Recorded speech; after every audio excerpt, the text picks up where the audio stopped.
¿Cómo estás, hermano y amigo que tú nos sigues a través de este canal denominado La Biblia Habla? Estamos muy contentos, una vez más, como lo digo siempre, aunque muchos me dicen que soy redundante, pero vale la pena ser agradecido. Estoy muy contento y muy agradecido porque Dios nos da estas bendiciones de podernos encontrar a través de estos estudios que dimos a llamar La Biblia Habla. Hemos pasado un tiempo sin poder filmar, estamos ya en 2019, desde el año pasado que no nos veíamos, y bueno, pero por la gracia de Dios ya estamos otra vez aquí y vamos a hacer un pequeño repaso de lo que venimos haciendo, ¿verdad? Estamos estudiando el tema de el santuario en relación con Daniel 8:14 y para entender qué es lo que debía ser purificado que no entendieron los mileritas. Entonces, hoy vamos a tocar el tema del juicio. ¿Existe el juicio? ¿Es real? ¿Es un invento de los postmileritas? Vamos a ver qué nos habla la Biblia. Ya hemos descubierto a través de la voz que emana de la Biblia que existe un santuario celestial, que Cristo es nuestro intercesor, tanto en el lugar santo como ahora en el lugar santísimo, y que realmente hay un día del juicio. Pero eso lo vamos a reafirmar hoy. Pero antes de nada, te pedimos con humildad que nos apoyes suscribiéndote a nuestro canal, compartiendo nuestros videos, dándole like y si quieres y si es tu voluntad, coméntanos, ayúdanos a enriquecer más todavía estos temas. Y si no estás de acuerdo, también puedes hacerlo, tienes la libertad de expresión. Yo no coarto la libertad a nadie, no tengo ningún derecho para hacerlo. Por lo tanto, expresa tu pensamiento abajo del video, no hay ningún problema. Vamos a buscar a Dios para abrir su palabra sin más preámbulos. Junta tus manos, cierra tus ojos y encomienda la mente al cielo para poder comprender este estudio. Vamos a orar. Cariñoso Padre que estás en los cielos, te damos gracias por el privilegio que tú nos das una vez más de podernos encontrar con nuestros hermanos en el estudio de tu palabra. Gracias, misericordioso Dios, por tu amor y tu bondad. Dirige estos estudios, Padre, te lo pedimos con el perdón de nuestros pecados, también con la presencia de tu Espíritu en nuestra mente para poder discernir tu palabra, por los méritos de Cristo Jesús, solamente por Él, oramos y te agradecemos y te pedimos estas cosas con humildad. Amén. Muy bien. Sin más, vamos al tema de hoy que nos toca estudiar en la Biblia Habla. El tema del juicio investigador. Recordemos qué había de acontecer después de los 2300 tardes y mañanas, según Daniel 8:14. Vayamos a la Biblia, que la Biblia nos hable qué había de acontecer al término de los 2300 tardes y mañanas. Daniel 8:14 dice lo siguiente, el libro de Daniel. Versículo 14, y él me dijo, hasta 2300 tardes y mañanas, y el santuario será purificado. ¿Qué es lo que debía acontecer después de los 2300 tardes y mañanas? El santuario debía ser purificado. Vimos que los mileritas que habían empezado a predicar esto, predicaron que el santuario que debía ser purificado era la tierra. No tenían toda la luz con respecto a este tema y se chasquearon al pasar el 22 de octubre de 1844 y no ocurrir nada aparentemente. Pero hoy vamos a ver qué pasó después de los 2300 tardes y mañanas. El cambio que operó no fue un cambio terrenal, sino un cambio celestial. Cristo empezó a oficiar como nuestro sumo sacerdote ante la presencia de Dios, como que comenzó el día de expiación. El gran día de expiación comenzó en 1844, como se vivía en el pueblo de Israel el 10º día del 7º mes. Ya lo vimos también, el día de expiación, qué se hacía, qué pasaba. Era un día que también era de juicio, porque si había algún pecado no confesado, el sumo sacerdote, que oficiaba como representante del pueblo ante la presencia del Dios en el arca del pacto, la Shekinah, moría calcinado. Terrible cosa era ese día de expiación en el pueblo de Israel. Muy bien. ¿Qué enseñan las Escrituras acerca del juicio? ¿Existe el juicio de acuerdo con la palabra de Dios? ¿O me llevo por lo que nos enseñan los youtubers diciendo que no existe un juicio, que todo fue un invento de los postmileristas y que todo fue un gran negocio para seguir con el curro, como quien dice, hablando en criollo? Perdonen la expresión, pero esa es una realidad. Nos acusan a los postmileristas de currar con esto, o de negociar, o de estafar a la gente en su buena fe con respecto a esto. Vayamos a ver qué nos dice la Biblia, si es una estafa o no lo es. Vamos a ver, varios textos tenemos aquí. Hechos 17:31. Vayamos al libro de los Hechos 17:31. Fíjate lo que nos dice la palabra de Dios. Hechos 17:31 dice lo siguiente: por cuanto ha establecido un día en el cual ha de juzgar al mundo con justicia por aquel varón al cual determinó, dando fe a todos con haberle levantado de los muertos. ¿Qué dice el apóstol Pablo? Por cuanto ha establecido un día en el cual ha de juzgar al mundo. Por lo tanto, la Biblia nos habla aquí, y el apóstol Pablo sobre todo, nos habla aquí de un día de juicio. En la Biblia habla de día de juicio. Bien, segundo texto, Hebreos 9:27, también nos habla de un día de juicio. El libro de Hebreos 9:27,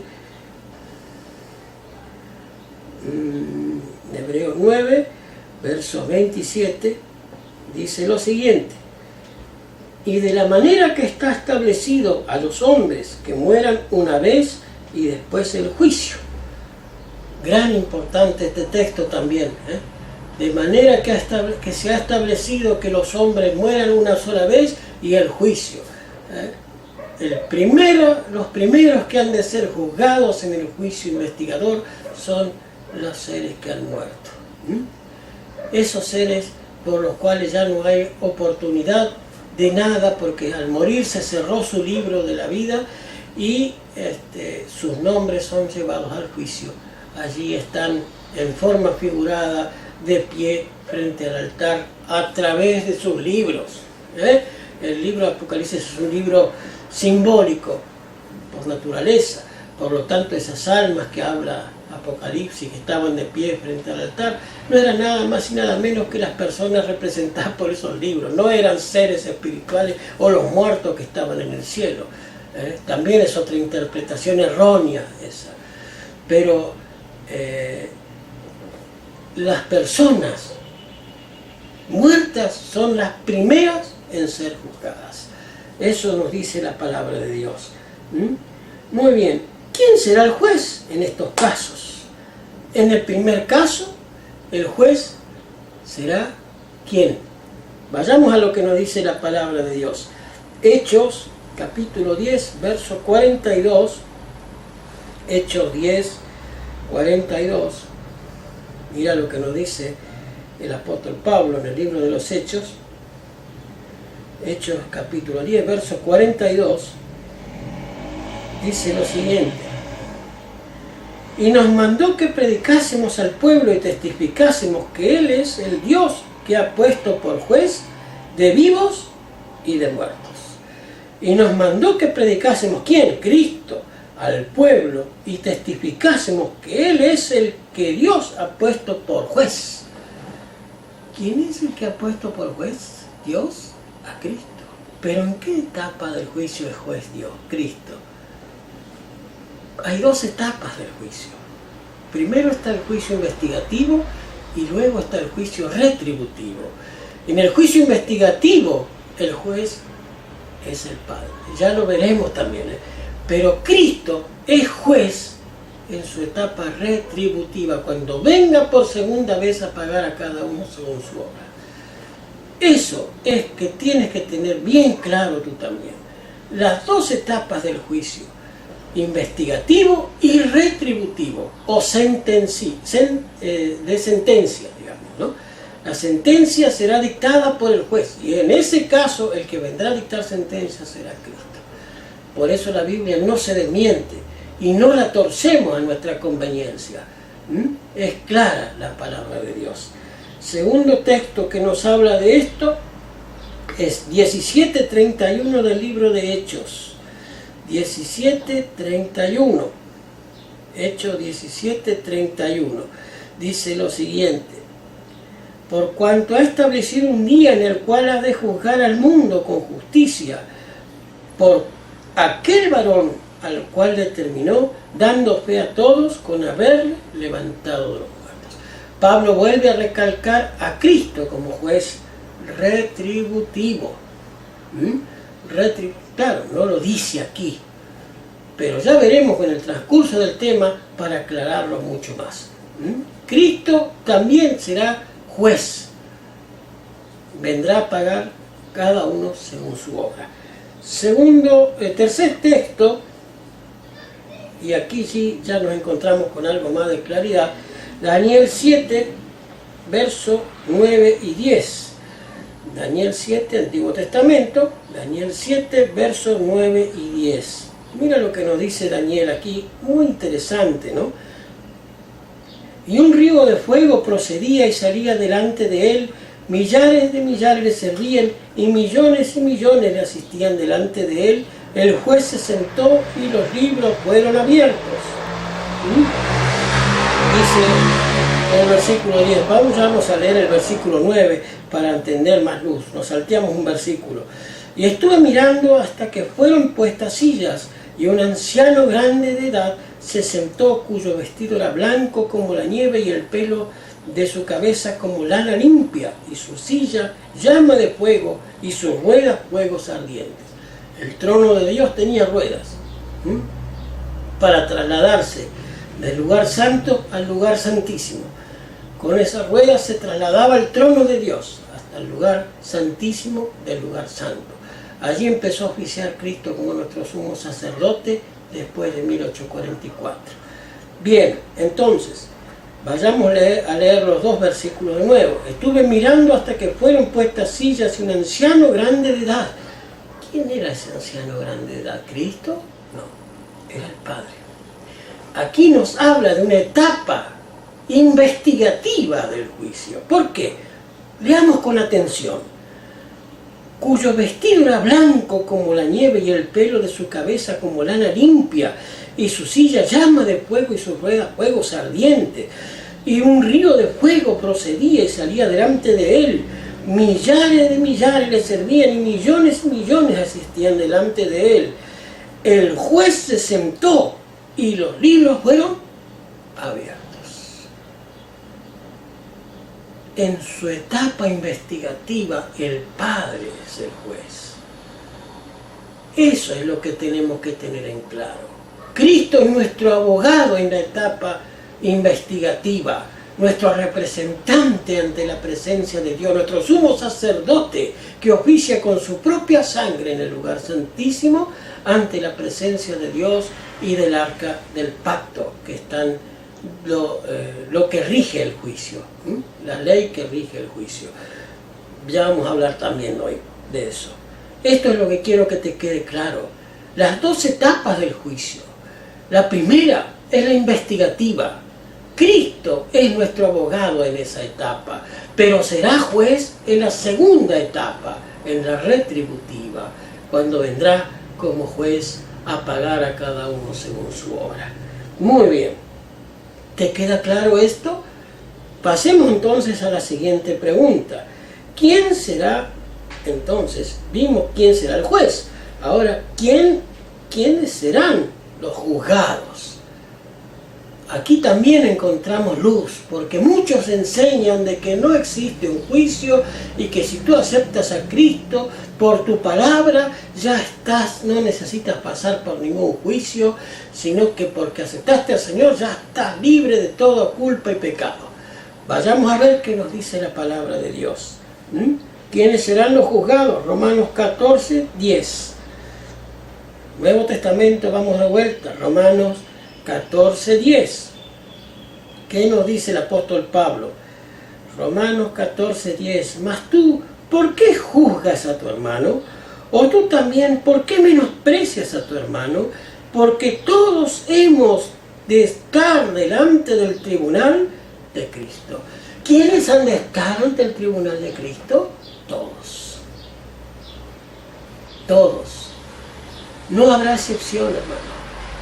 No habrá excepción. Todos hemos de estar juzgados en el tribunal de Cristo. Segundo texto que nos puede dar luz. Segunda de Corintios 5:10. Mira lo que nos dice el apóstol Pablo. Y esto es todo del apóstol Pablo. Segunda de Corintios 5:10. Porque es menester que todos nosotros parezcamos ante el tribunal de Cristo, para que cada uno reciba según lo que hubiera hecho por medio del cuerpo, sea bueno o sea malo. ¿Quiénes comparecerán ante el juicio? Todos los que hayan hecho, estando en vivos o en el cuerpo, sea bueno o sea malo. Importantísima también este pasaje, porque el juicio es para los que hemos hecho cosas estando vivos. Los muertos, se cerró su libro, ya no se puede cambiar más nada, ni agregar ni quitar nada de esa persona, porque ese libro se cerró de la vida. Pero para los que están vivos en el cuerpo, las obras son las que son llevadas a juicio, porque será juzgado lo que haya hecho, dice Pablo, lo que hubiera hecho por medio del cuerpo, sea bueno o sea malo. Nada queda oculto ante el tribunal de Cristo. Nada. Bien. Eclesiastés 3:17. Y cerramos con esto el tema de los que son juzgados. Eclesiastés 3:17. Mira lo que nos dice el predicador, 3:17. Y dije yo en mi corazón, al justo y al impío juzgará Dios, porque allí hay tiempo a todo lo que se quiere y sobre todo lo que se hace.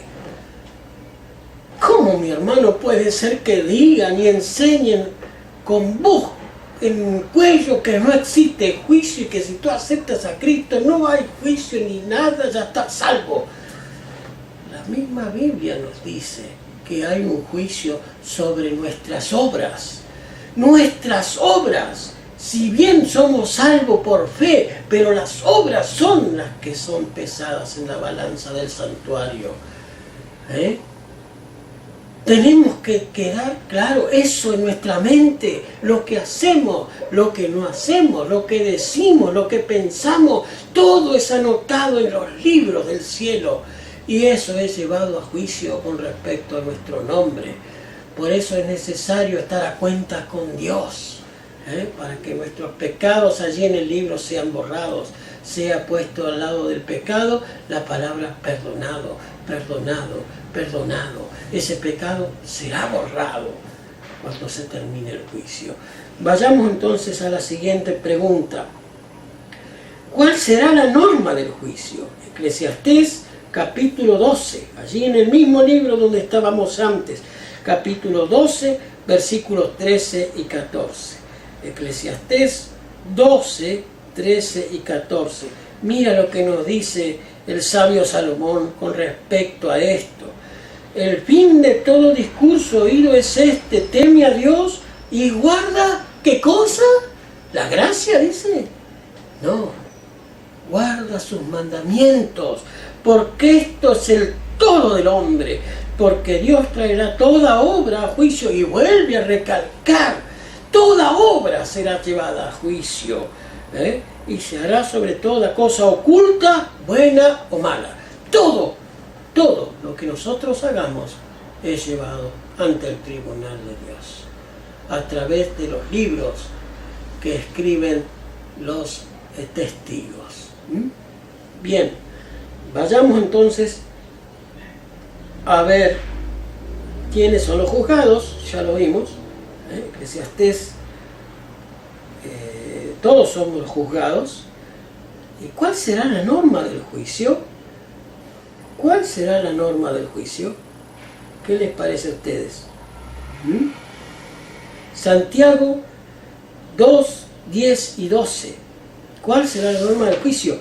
Aquí el predicador nos dice que toda obra será juzgada porque teme a Dios y guarda sus mandamientos. Los mandamientos de Dios son la norma en el juicio en el cielo. Dice Santiago 2, 10 y 12. Vayamos entonces al otro extremo de la Biblia, al Nuevo Testamento, el libro del apóstol Santiago, después de Hebreos, Santiago, capítulo 2, 10 y 12.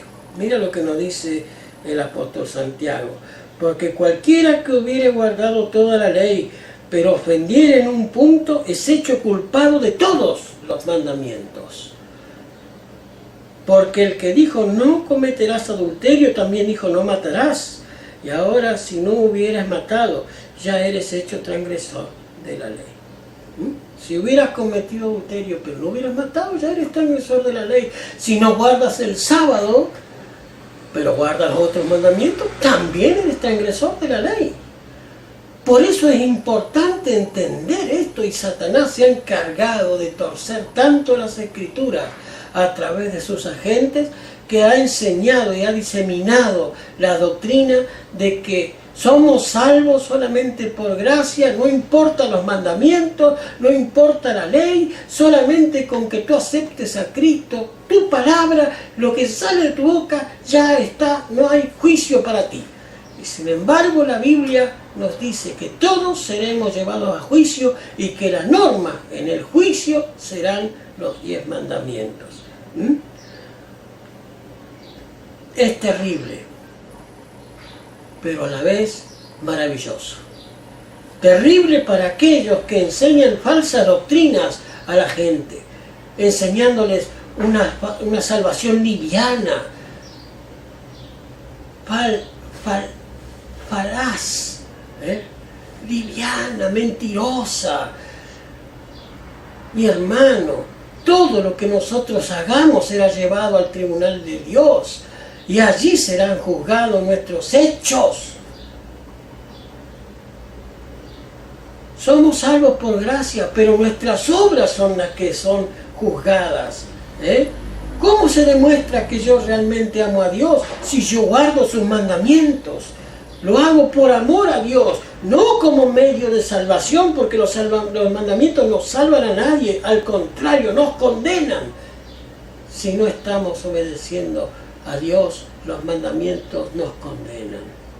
Nos muestran el pecado que hay en nosotros.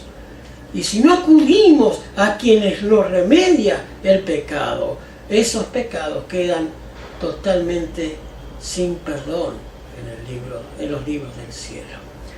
Bien, vimos que los mandamientos serán la norma del juicio. ¿Quién será nuestro abogado? Primera de Juan 2.1. Primera de Juan 2.1.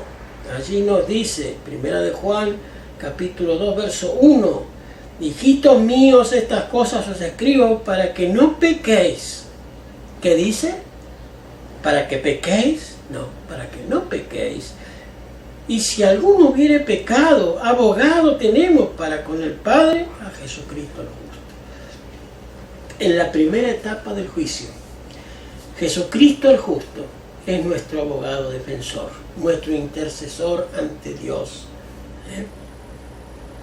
Él no defiende, defiende el caso de aquellos que realmente hemos entendido que la norma del juicio es la ley de Dios y que somos humanos y falentes y cometemos yerros, no voluntarios. Cuidado, porque el yerro voluntario ya no es yerro. Puede transformarse en pecado por mano alzada. ¿Se acuerdan que hablamos de esto? Bien, ojo con estas cosas. También es importante entender esto. Mi hermano, la salvación no es cosa ligera. Dios no es un Dios alcahuete que pasa por alto el pecado así nomás. Costó la muerte de su Hijo. Necesitaba morir Dios mismo para cubrir los pecados de la gente de todo el mundo, desde Edén hasta el final de la historia. No podían ser los ángeles, porque los ángeles podían morir uno por cada ser humano. Necesitaba ser Dios el que nos diera la oportunidad. Una persona, un ser infinito, creador, necesitaba para cubrir los pecados de todo el mundo. Y el Dios mismo se ofreció como propiciación por nuestros pecados, como nuestro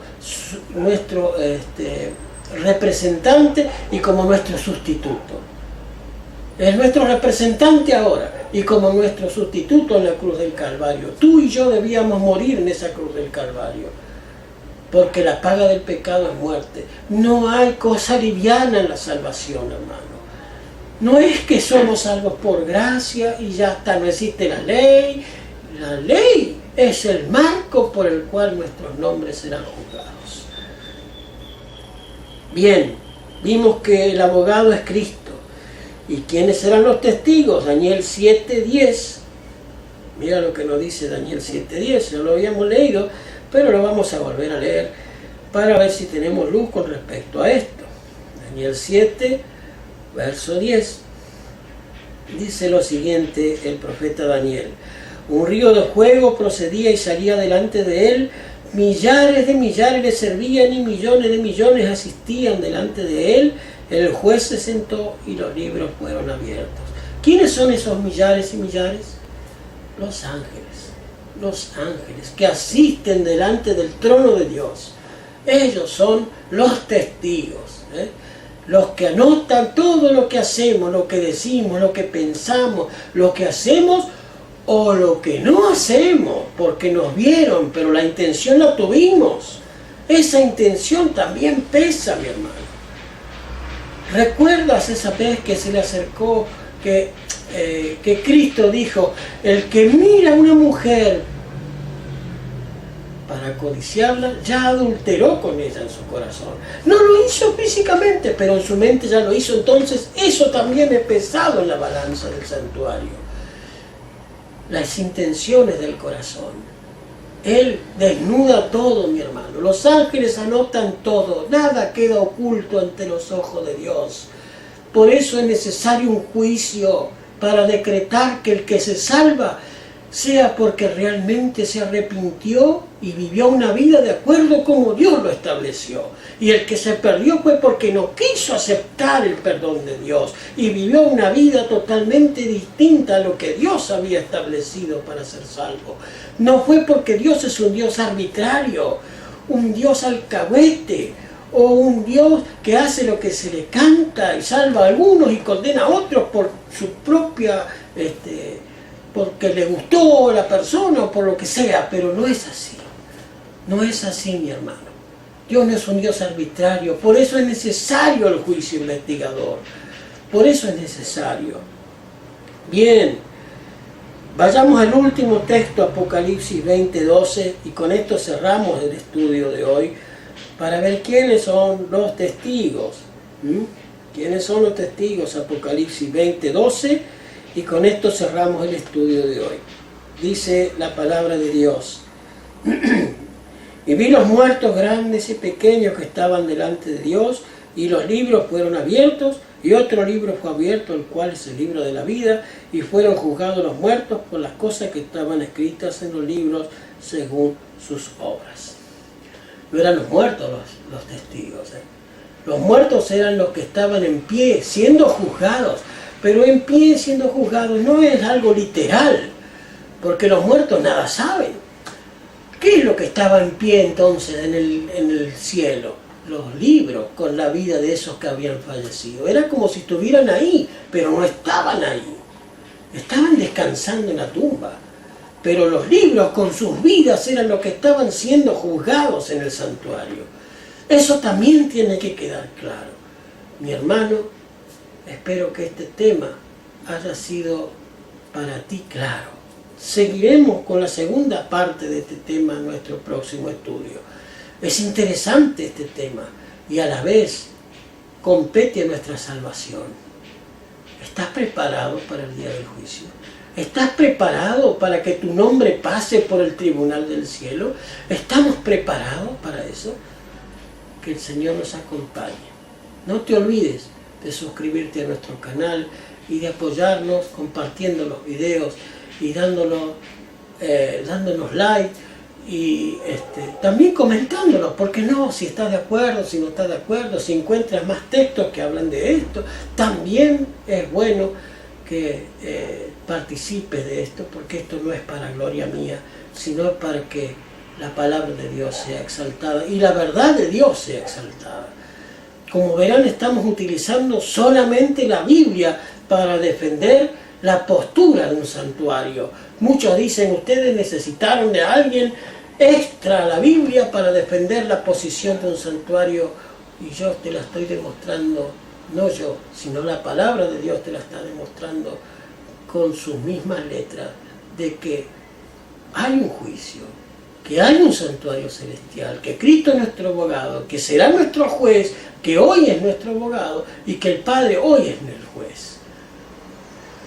Mi hermano, que el Señor te bendiga y te guarde. Vamos a terminar con una oración. Señor, Padre amoroso, te suplicamos que bendigas a cada uno de los que están viendo tus videos. Que puedan ellos, Señor, entender la importancia de este tema, de que el chasco de 1844 no fue nada más que una purificación para que surgiera un pueblo mejor, más renovado y con un espíritu genuino de estudio de tu palabra para ver dónde estaba la falencia y el error de los primeros mileritas. Padre Celestial, en tu mano encomiendo este estudio para que pueda llegar a quienes lo necesiten y que sea claro para sus mentes. Agradecidos estamos por todo lo que tú nos das y pedimos tu bendición hasta nuestro próximo encuentro por los méritos de Cristo Jesús. Amén. Que el Señor te bendiga y te guarde y no olvides que lámpara es a mis pies tu palabra y lumbrera a mi camino. Que el Señor te guarde y te bendiga y hasta nuestro próximo encuentro. Muchas bendiciones.